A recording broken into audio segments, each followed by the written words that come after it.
the Atreyu, like the artist. This is Stammer Run with me, John, and today I'm going to be testing out the Hoka Rocket X2. So I'm going to take them out for a little bit of a run today. So let's just check them out. On foot, they actually feel really soft, really quite comfortable already. Do they feel like a super shoe already? Not entirely sure just yet, but they certainly look the part, they certainly feel the part. So is going to be I want to do around about a half marathon today, around about, I could do a 1:25 to 1:30, that will be good. Not going to go out too hard on it, so if I can have a good run. I don't even want to do a tempo today, I just want a nice kind of easy pace, but we'll see how we go.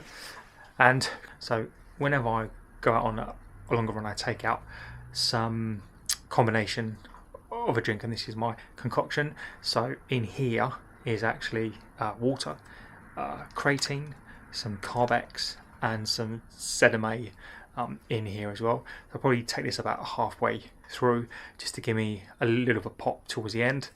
And again, this is a really good for me now to test this fuel, to test if the combination's right. So this one I'll do, and I put it in here because it means that if I see a bin, when I'm finished with it, I can stick it in the bin. So I'm going to test my combination out as well today. So I'm just going to go out now and see how we go, let you know how they feel.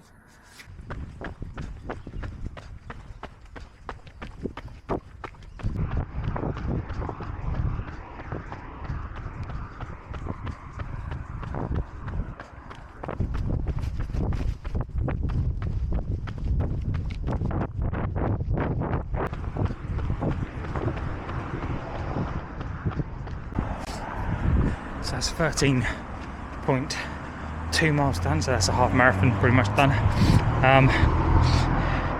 Yeah, so I think I was around 6:20 something, 6:23, 6:24 per mile. So yeah, that's not bad. My hips hurt a bit. The Hokas were quite good.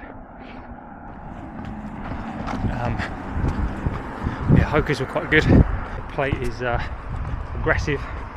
I think the foam's really good. I think it lost some of its pop on about mile 10, but I don't know.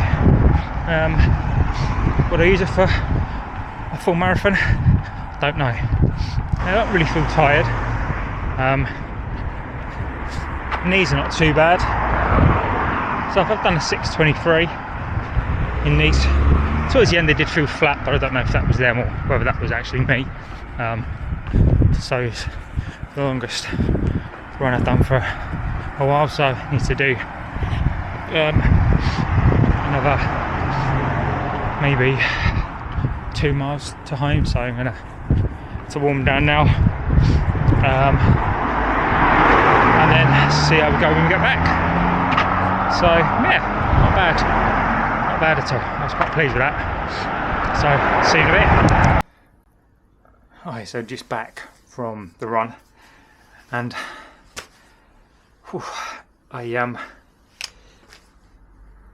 was a 13.2 mile run today. So that was a good run. The only difficult part was there's a massive hill around about the 9 mile mark, which really sort of finishes you off for the last 4 miles. So I'd say it was a steady run. It was just kind of an everyday run. So I took out the Hokas, and sort of as predicted, I don't know if you can see the outsole there is absolutely scuffed up, as I was expecting after one run. So I'd probably say I'm a little bit skeptical as to the outsole on these. I think as predicted, I think that for a super shoe, £210, £220 shoe, this outsole on this is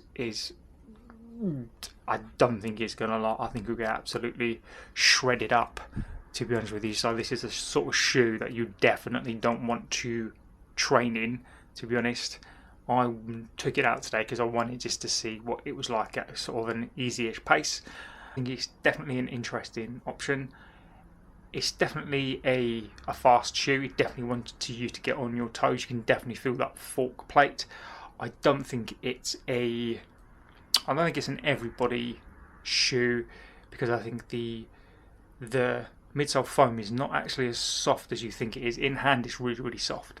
But combined with that plate, actually, that foam is actually not as soft as it feels. And you can really feel that plate in play here. So it wants you to get on your toes and wants you to go. So it doesn't want you to sit back at all. So it felt best when you get into your stride. It really wants you to be in transition. It wants you to be at a kind of faster pace. So when you're at slower paces, it doesn't feel good. So it feels good around about the 6:30 to 6:20 mark for me anyway. And yeah, it was a really good, comfortable shoe. As I say, I took it to 13.2 miles, about 357 per k, so about 123 something for the half, which was quite surprising. I was aiming for a 125 to 130 just for a kind of run, really. It wasn't a run in anger as such. It was just sort of a good run, incorporating hills and that kind of thing in it, and it handled it all really, really well. It's really comfortable. The upper's fantastic. I have to say, the heel counter is really, really good. It's really light. It doesn't rub. Some shoes I've tried before, even the Mizuno Wave Rebellion Pro, that rubs. This doesn't rub. This upper is, I love this upper on this shoe. It's a really, really, really good upper. And the midsole is actually really good. It is a fast shoe. So it is, I would definitely say this is for a more experienced person, because it just wants you to run in a particular way. You can't heel strike in this shoe. You can, but it doesn't feel good. It wants you to be in that midfoot to the forefoot. You can really feel that fork plate in here, and it wants you to really transition. This shoe wants you to go. So I would say this is probably more for the faster runners. Is it worth £220? I think that's a bit steep, to be honest with you. I don't think this outsole is going to last a long time, to be honest with you. I do worry about this outsole. After one 30-mile run, it doesn't look particularly good. So this is definitely one I would definitely say for a race day. For £220, even the Alpha Fly gets stick, but I trained in that and that was absolutely fun. So I might have to get the shoe goo out for this and cover the outsole, just to protect it a little bit, but we'll see. So it was a really, really good run in these. I really enjoyed the Hoka Rocket X2.